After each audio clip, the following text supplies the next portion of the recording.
Estamos aqui na Serra da Niaba, maior chuva, um clima muito bom, perfeito.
Uma solução pros problemas que ela tinha. Deu um giro na cidade quando decidiu me ver.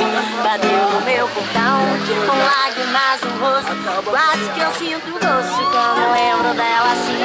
Me abraço apertado no gesto desesperado. Saudade mútua, ela se entregou pra mim. Disse que não tá bem.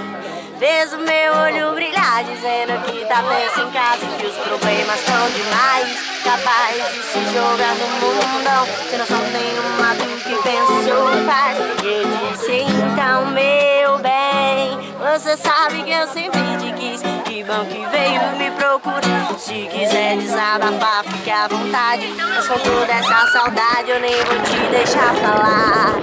Mulher, você sabe que eu vou te dizer, seus problemas a gente tem que resolver, mas deixa pra amanhã, deixa pra amanhã, que hoje eu vou te fazer.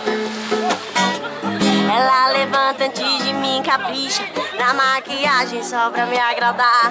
Menina, assim da minha vida é ver que a minha mina é linda. E quando a gente vai dormir ainda é quando acordar. Sei lá, ela é um poço de qualidade, defeito em cada jeito dela é uma emoção. Toda mulher causa um efeito que esconde que seu corpo perfeito. Só um convite pro que ela tem no coração. E ela disse que não tá bem. Fez o meu olho brilhar, dizendo que tá tenso em casa e que os problemas são demais, capaz de se jogar no mundão, sem noção nenhuma do que pensou.